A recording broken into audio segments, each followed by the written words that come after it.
double show. Hope everyone's having a good fall as we move into winter. And I think things are good. Things are a little interesting now. As everyone can see, there's some goofiness going on out there. Good on my end. I know some people that are going through some struggles through the really weird goofiness that's out there. That's my favorite way to put it. I'm going to talk about another goofiness today. Capitalism.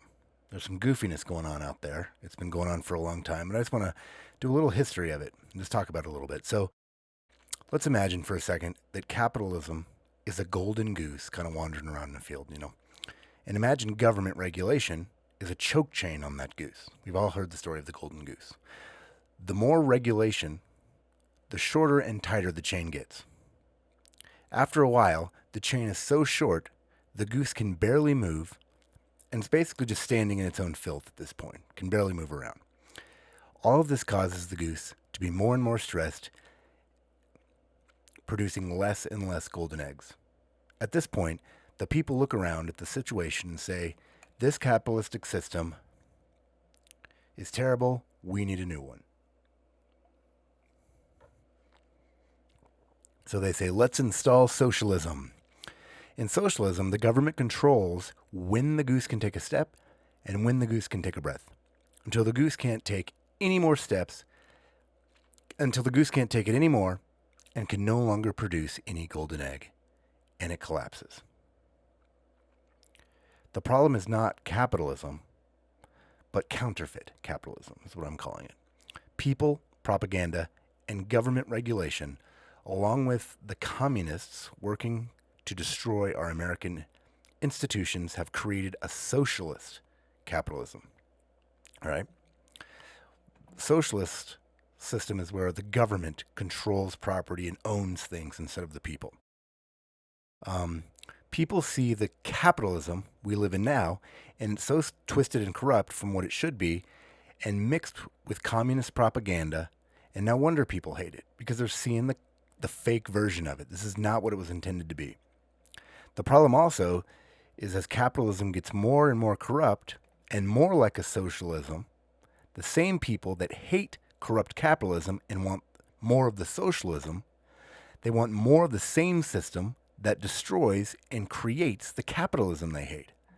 So the more we implement fake capitalistic principles and call it capitalism, the more people hate capitalism and want a socialistic system, which is the policies that's actually creating what they hate. People hate modern socialist capitalism and mistake it as like a regular capitalism and think this is how it is. This is just what it is. A free market system is a godly system. And there's a few scriptures on this.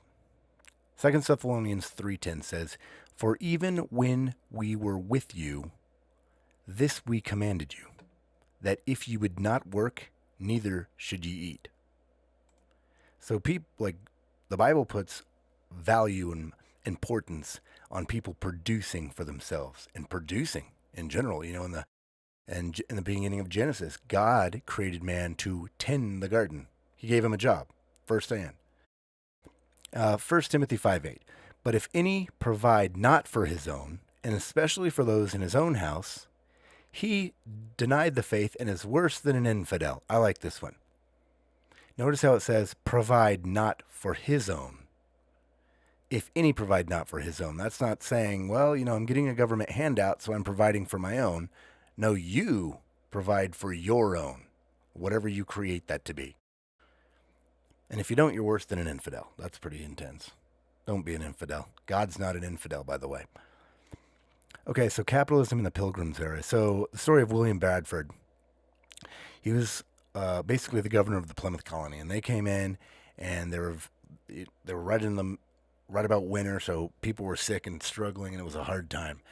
And so basically, for a period of time, they instituted a socialism where everybody would kind of do a little bit of work and everybody would participate in the fruits of it. And it turned out that a lot of people would realize, hey, I can get the same amount of food and booty or whatever, and I can do no work, and I can just kind of be lazy and chill. And that's kind of the problem with socialism, is it inspires able, hardworking people to be lazy and do nothing. And so it didn't work out. And people started to starve, and people decided, you know what, I don't want to wash women decided, I don't want to wash my neighbor's husband's clothes. That's not right. And then the women didn't want to go out into the field with the children, because they were getting the same amount as the people that were just laying around at home. So William Bradford decided, hey, we're going to stop this. Here's what we're going to do. We're going to give everybody a plot of land, and you fend for yourself. You produce for what your needs are. And that's what they did. And people became productive. And they even produced 7 times more crops in the next few years, each year, because people were in charge of producing.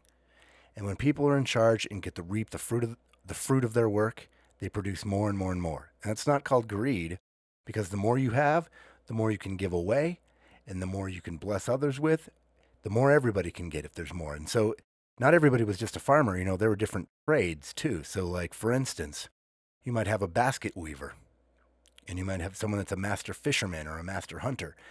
And so they would take their goods and they'd say, well, I have these baskets and you have fish. Why don't you give me a couple fish? I'll give you a basket. And that implemented the free market trade. And people started to trade for goods. And that's the root of capitalism. Is I produce this and you need it. You produce that and I need it. So let's trade 5 fish for a pair of shoes or whatever the thing would be. Make sense? In the Virginia colony had a similar plan, because they started out with a socialistic thing, but it didn't end up the same way. Instead of people refused to work, and they even whipped them to try to get them to go to work, and it didn't happen in the Virginia colony. Widespread laziness and the desire to have other people working for them actually led to the Virginia colony being the first to allow slavery. So these people coming out of a communist or a socialistic system, coming from the tyranny of a king, decided, we don't want to work, let's put people to work for us. So they basically had slavery. Okay.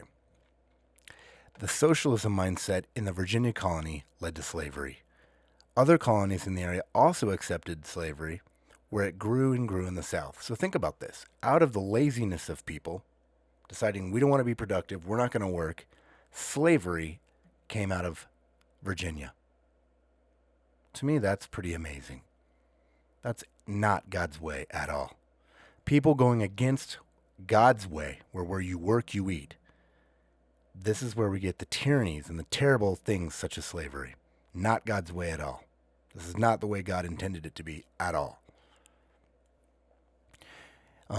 Capitalism puts responsibility on people to provide for themselves, and in doing so, promotes competition and wealth. That is the goal. You promote competition and wealth. Think of the amazing things the United States has created and done, and the innovations they've done. Because there's competition, and there's people with money able to fund things, and there's people with money able to take money overseas and help impoverished nations. Think about how much money people have that they can use to spread and help others and invent new things. It's amazing. Deuteronomy 8:18. But thou shalt remember the Lord thy God, for it is he that gives you power to get wealth, that he may establish his covenant, which he swore to your fathers, as it is this day. So God gives us power to get wealth and understanding and knowledge of how to get wealth, because he wants us to have wealth so he can establish his covenant. What's God's covenant? God wants his people to be prospered in health and wealthy and be able to take care of the needy and take care of the poor and help the widows and be good and a blessing to other people. That's what God wants. And to spread the gospel and to tell people how good God is. That's the covenant he wants with people. Our part of the covenant is to work and put our hands to something. Deuteronomy 30 verse 9. And the Lord thy God will make thee plenteous in every good work of thine hand. That's a good one to think on. Plenteous in every good work of thine hand, and in the fruit of thy body, in the fruit of thy cattle, and in the fruit of your land, for good. For the Lord again will rejoice over thee for good, as he rejoiced over thy fathers. God wants you to be prospered in whatever you put your hand to. You should believe that you can be doing that. And if you're putting your hands to the thing and you're not prospered, trust that God wants you there. Deuteronomy 28:12. The Lord shall open unto thee his good treasure, The heaven shall give the rain unto thy land this season, or in his season, and to bless all the work of thy hand, and thou shalt lend unto many nations, and shall not borrow. God wants his people that are under the covenant to be able to lend to nations that are struggling. And notice he says to not borrow. So some debt here isn't necessarily bad. So we're talking about capitalism. God wants us wealthy. God wants the people taking care of the people and the people producing, not regulated by government, choking the system, right? Everything is taxed and taxed again. Businesses are hyper-taxed and regulated. Small businesses and self-employment are crushed in a lot of times. If you're a self-employed person, you're getting taxed pretty high. The government always wants more taxes. They always say, so-and-so paying their fair share. And my question is, that's the wrong question. My question is, why is $4.7 trillion a year not enough? Why is that not enough? Why is it always more taxes, more taxes? It sounds like they have a pretty big budget. Why don't they reallocate some money? So, some good tidbits here. Much of our society is trying to operate in a God system, God's plan system, without the God influence part, without the morality part, without the self-policing part, and without a life of morality and self-control. You really can't have a republic. And if people would just go by, like, for instance, the 10 Commandments, or even further than that, go by love your neighbor as yourself, we wouldn't need all these laws and regulations and all this stuff. But since we've got away from God's way of implementing the system, us trying to do it on our own is failing. And that's why we get these counterfeit capitalism situations. It makes us want a different system, when there's a good system in place if we'd work it properly. So I hope that was helpful. Some of the stuff I got out of this was from the Bartons, The American Storybook. There's a lot of good footnotes in there. I recommend it.